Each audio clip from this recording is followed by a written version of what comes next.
Hello दोस्तों, स्वागत है आपके अपनी यूट्यूब चैनल जैनेत अकेडमी में। आज है 28 मई 2023। तो 28 मई 2023 से करंट अफेयर के जितने भी महत्वपूर्ण क्वेश्चन बन सकते हैं, आज हम इस क्लास में डिस्कस करने वाले हैं।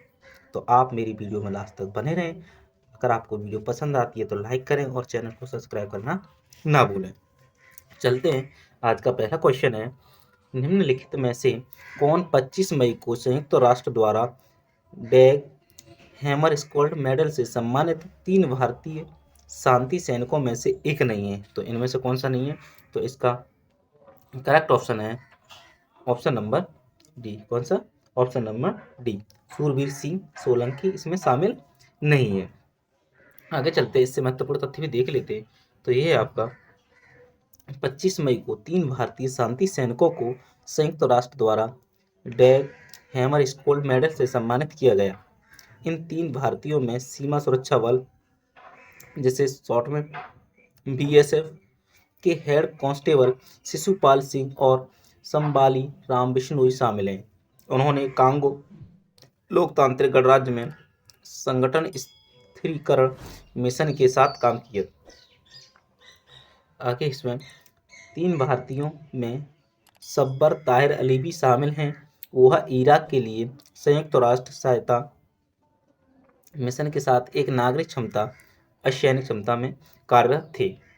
युगांडा के साथ कांगो सीमा के पूर्वी शहर गोमा में संयुक्त राष्ट्र विरोधी प्रदर्शन के दौरान मारे गए 5 लोगों में सिंह और बिश्नोई शामिल थे। डैग हैमर स्क्वाड मेडल संयुक्त राष्ट्र के शांति रक्षकों को दिया जाने वाला सर्वोच्च सम्मान है। ये भी एक महत्वपूर्ण क्वेश्चन है कि शांति रक्षकों को दिया जाने वाला महत्वपूर्ण सर्वोच्च सम्मान कौन सा है? तो वो है डैग हैमर स्क्वाड मेडल। आगे चलते हैं, अगला क्वेश्चन है क्वेश्चन नंबर 2। कृषि बीमा कंपनी ने खाली जगह क्षेत्रों के लिए बीमा उत्पादन लॉन्च किया है। तो किसने किया है? किसके लिए ये किया गया है? तो ये किया गया पशुधन, जलीय कृषि, रेशम उत्पादन, मतलब इन तीनों में से ही सबके लिए ये क्या है? लागू किया है। तो इसका करेक्ट ऑप्शन है ऑप्शन नंबर डी। कौन सा है? Option number D. आगे चलते हैं, इससे महत्वपूर्ण तथ्य भी देख लेते हैं। तो ये है आपका एग्रीकल्चर इंश्योरेंस कंपनी ने पशुधन, जलीय कृषि और रेशम उत्पादन क्षेत्रों के लिए बीमा उत्पादन लॉन्च किए। IRDAI ने एग्रीकल्चर इंश्योरेंस कंपनी को रेशम उत्पादन, जलीय कृषि और पशुधन क्षेत्र के लिए उत्पादन पेश करने के लिए लाइसेंस प्रदान किया। एग्रीकल्चर इंश्योरेंस कंपनी ने पहले ही प्रधानमंत्री फसल बीमा बिमल योजना PMFBI के तहत फसल बीमा बाजार में 50% बाजार हिस्सेदारी पर कब्जा कर लिया है। एग्रीकल्चर इंश्योरेंस कंपनी का पूंजी आधार 200 करोड़ रुपए है और इसे वर्ष 2002 में लॉन्च किया गया था। आगे चलते हैं, अगला क्वेश्चन है क्वेश्चन नंबर 3। राजस्थान के मुख्यमंत्री ने निम्नलिखित में से किस अभ्यारण्य में जंगल सफारी का शुभारंभ किया है? तो किसमें किया है? तो ये किया है जयसमंद वन्य जीव अभ्यारण्य। Option A is correct. आगे चलते हैं, इससे महत्वपूर्ण तथ्य भी देख लेते हैं। तो ये है आपका राजस्थान के मुख्यमंत्री अशोक गहलोत। तो यहाँ पे ये क्वेश्चन महत्वपूर्ण है कि अभी वर्तमान में राजस्थान के मुख्यमंत्री कौन है? तो ये आपके अशोक गहलोत ने जयसमंद वन्य जीव अभ्यारण्य में वर्चुअल रूप से जंगल सफारी का उद्घाटन किया। इस वन्य जीव अभ्यारण्य में तेंदुए, स्लॉथ भालू, चिंकारा, जंगली सुअर और कई पक्षी पाए जाते हैं। जयसमंद वन्य जीव अभ्यारण्य यह राजस्थान के उदयपुर जिले में स्थित है। यह एशिया की दूसरी सबसे बड़ी कृत्रिम झील डेवर झील के तट पर है। यह 1957 में स्थापित किया गया था और इसका क्षेत्रफल 160 वर्ग किलोमीटर है। आगे चलते हैं, अगला क्वेश्चन है क्वेश्चन नंबर 4।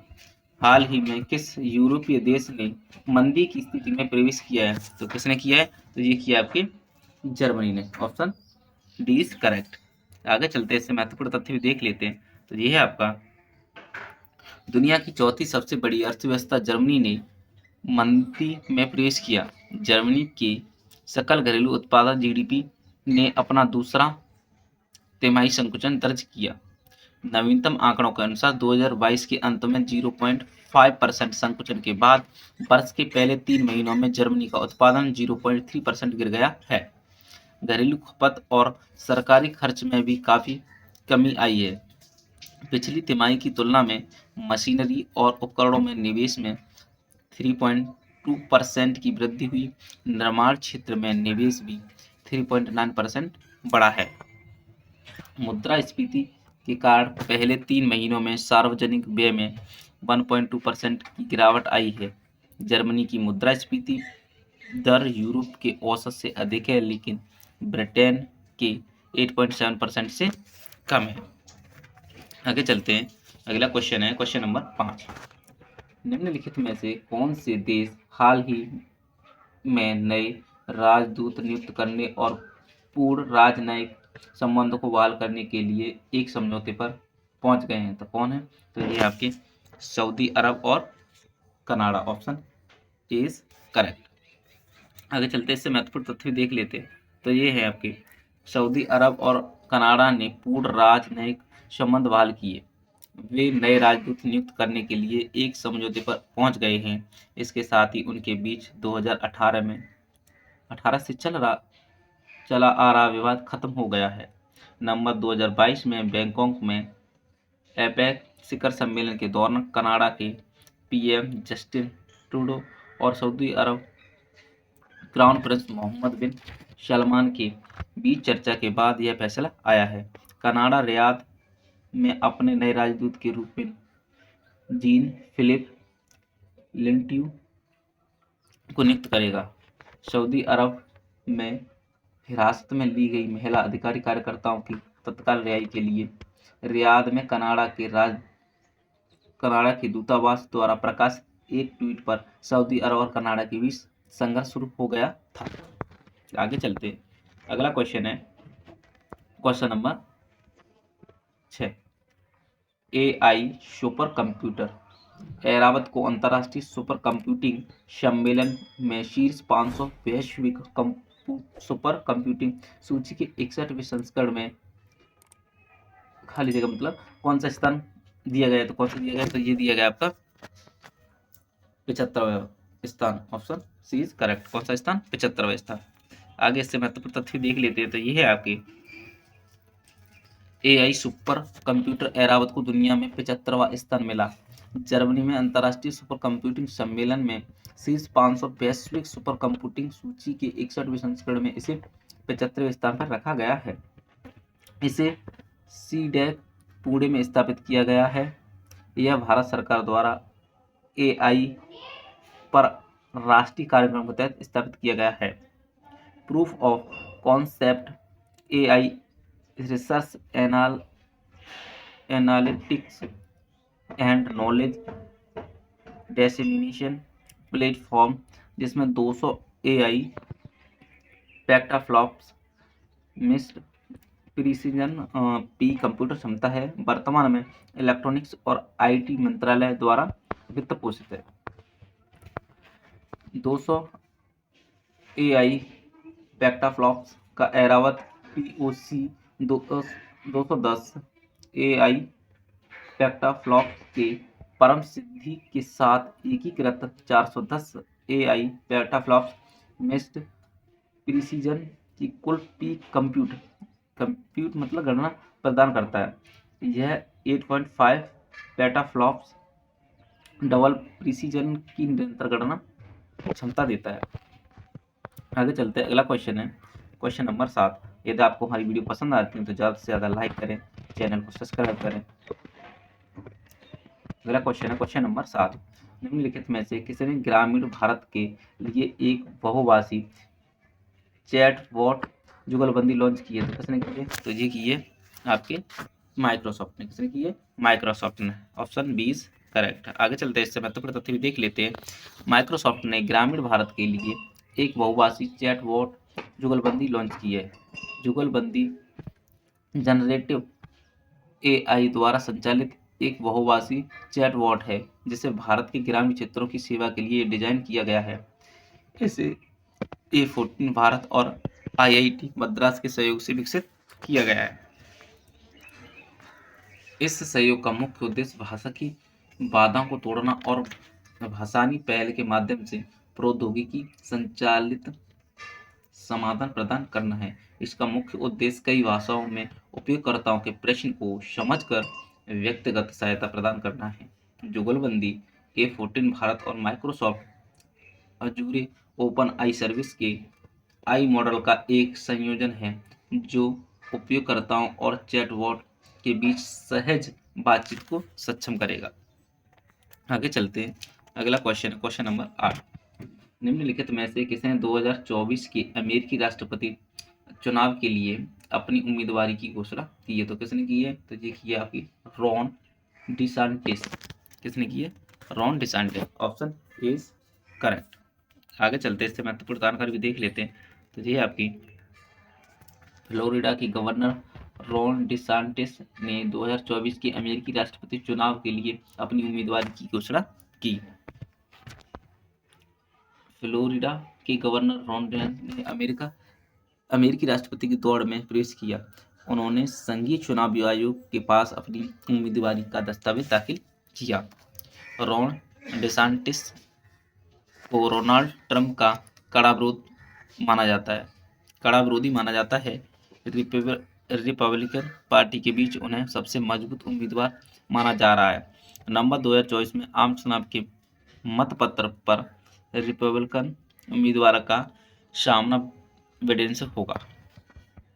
रॉन डिसांटिस ने खुद को गेट इट डन एग्जीक्यूटिव के रूप में तैयार किया है जो संघीय सरकार की कोविड नीतियों के खिलाफ खड़ा है। आगे चलते हैं। अगला क्वेश्चन है क्वेश्चन नंबर 9। किस राज्य या केंद्र शासित प्रदेश ने पशुपालन और मत्स्य पालन विभाग को स्कॉच सिल्वर अवार्ड 2023 प्राप्त हुआ है? तो किसे हुआ है? तो जी हुआ है आपके केंद्र शासित प्रदेश चंडीगढ़ को। Option B is correct. आगे चलते हैं, महत्वपूर्ण तथ्य भी देख लेते हैं। तो ये है आपके पशुपालन और मत्स्य पालन विभाग चंडीगढ़ को स्कॉच सिल्वर अवार्ड 2023 प्रदान किया गया है। इस विभाग को यह अवार्ड विभाग द्वारा मवेशियों के इलाज के कंप्यूटरीकृत मेडिकल रिकॉर्ड में ई गवर्नेंस के लिए दिया गया है। यह देश में अपनी तरह का पहला प्रोजेक्ट है। यह वेब आधारित एप्लीकेशन सॉफ्टवेयर 5 सरकारी पशु चिकित्सा अस्पतालों और चंडीगढ़ के 9 पशुपालन उपकेंद्रों के पशु चिकित्सा विभाग की आवश्यकता पूरी करता है। इस एप्लीकेशन का मुख्य उद्देश्य पशुपालकों को अपने पशुओं के इलाज, टीकाकरण और कृत्रिम गर्भाधान जैसी सेवाओं के लिए ऑनलाइन पंजीकरण की सुविधा प्रदान करना है। आगे चलते हैं। अगला क्वेश्चन है क्वेश्चन नंबर 10। अरुणाचल प्रदेश राज्य के विकास को अगले स्तर तक ले जाने के लिए हल्के की मदद से institute for transforming Arunachal Pradesh की स्थापना करेगी। तो किसकी सहायता से करेगा? तो ये करेगा आपका नीति आयोग की सहायता से। किसकी सहायता से करेगा? तो ये करेगा नीति आयोग की सहायता से। Option D is correct. आगे चलते हैं, महत्वपूर्ण तथ्य देख लेते हैं। तो ये है आपकी राज्य के विकास को अगले स्तर तक ले जाने के लिए नीति आयोग की मदद से अरुणाचल प्रदेश सरकार द्वारा institute for transforming Arunachal Pradesh की स्थापना की जाएगी। मुख्यमंत्री, ये भी महत्वपूर्ण क्वेश्चन है। वर्तमान में अरुणाचल प्रदेश के मुख्यमंत्री कौन है? तो ये है पेमा खांडू ने सोशल मीडिया पोस्ट में यह जानकारी दी। 24 मई को उन्होंने ITA की स्थापना पर चर्चा करने के लिए ईटानगर में एक बैठक की। Institute for transforming Arunachal Pradesh राज्य के कार्यकल्प के लिए महत्वपूर्ण साबित होगा।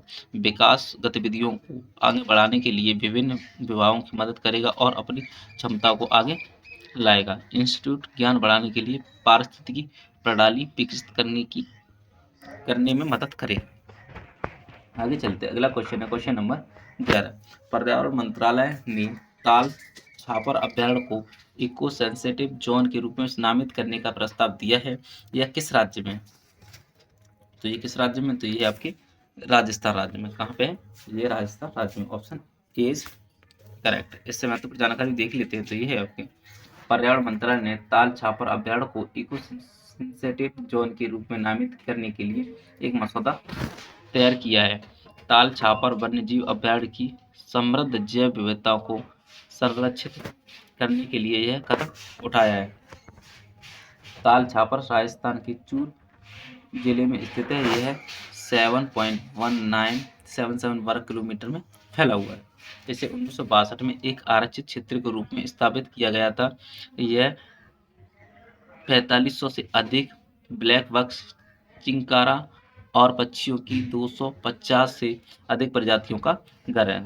ताल छापर अभ्यारण्य को नामित करने का मुख्य उद्देश्य देश के भीतर औद्योगिक गतिविधियों को प्रतिबंधित करना है। यह दीर्घकालिक व्यवहार्यता और इसके नाजुक पारिस्थितिकी तंत्र की सुरक्षा सुनिश्चित करेगा।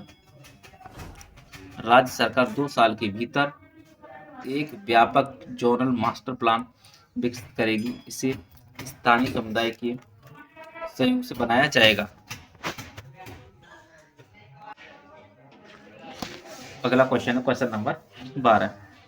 निम्नलिखित में से किसने 24 मई 2023 को नई दिल्ली में भारतीय उद्योग परिसंघ के वार्षिक सत्र को संबोधित किया और उद्योग जगत से मिशन हाइड्रोजन को प्राथमिकता देने का आह्वान किया है? तो किसने किया है? तो ये है इसका ऑप्शन। करेक्ट ऑप्शन है ऑप्शन नंबर ए, सड़क परिवहन और राजमार्ग मंत्री Nitin Gadkari. Option A is correct. आगे चलते हैं, इससे महत्वपूर्ण जानकारी देख लेते हैं। तो जी आपकी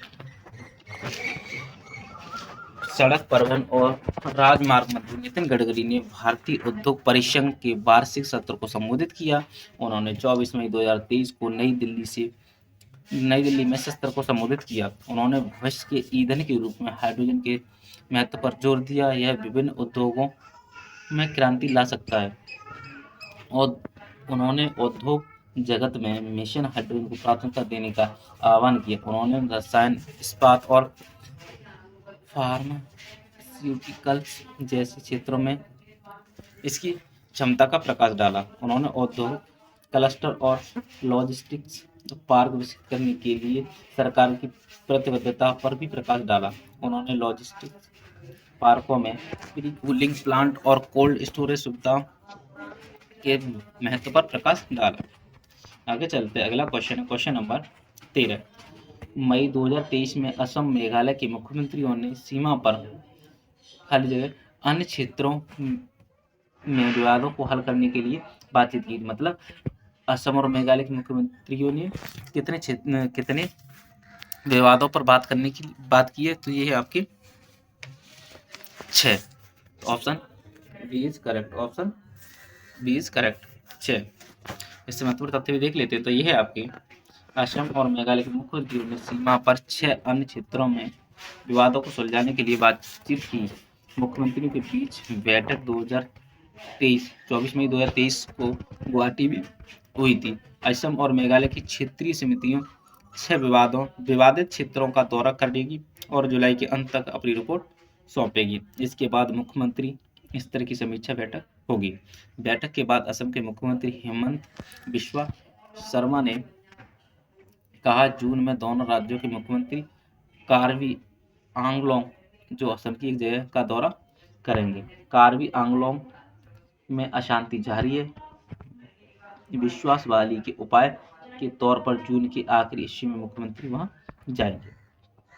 अगला क्वेश्चन है क्वेश्चन नंबर 14। नए संसद भवन के उद्घाटन के मौके पर नए संसद भवन में पीएम मोदी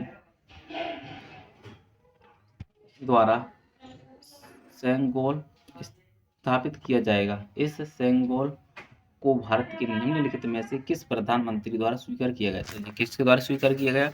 तो ये किया गया भारत के पहले प्रधानमंत्री जवाहरलाल नेहरू के द्वारा। Option A is correct. चलते आगे, इससे महत्वपूर्ण जानकारी देख लेते हैं। तो ये है आपके नए संसद भवन के उद्घाटन के मौके पर नए संसद भवन में पीएम मोदी द्वारा सेंगोल स्थापित किया जाएगा। 28 मई 2023 को पीएम मोदी सेंगोल को ग्रहण करेंगे और इसे नए संसद भवन में स्थापित करेंगे। इस सेंगोल को भारत के प्रथम प्रधानमंत्री भी प्रधानमंत्री श्री जवाहरलाल नेहरू ने 14 अगस्त 1947 की रात को अपने आवास पर स्वीकार किया था।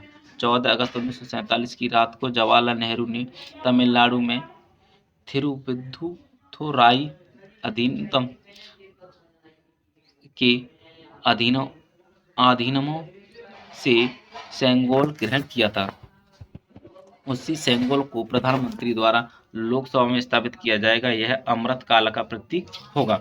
सेंगोल तमिल शब्द सेम्मई से लिया गया है। इसका अर्थ है नीति परायणता।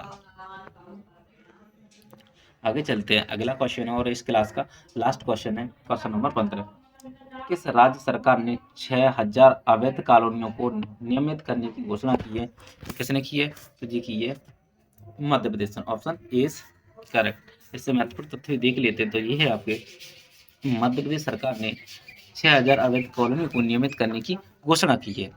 23 मई को राज्य सरकार ने मध्य प्रदेश में विधानसभा चुनाव से पहले एक बड़े फैसले में 31 दिसंबर 2022 तक विकसित सभी अनधिकृत कॉलोनियों को नियमित करने की घोषणा की है। राज्य में 6000 से अधिक अवैध कॉलोनियों के निवासी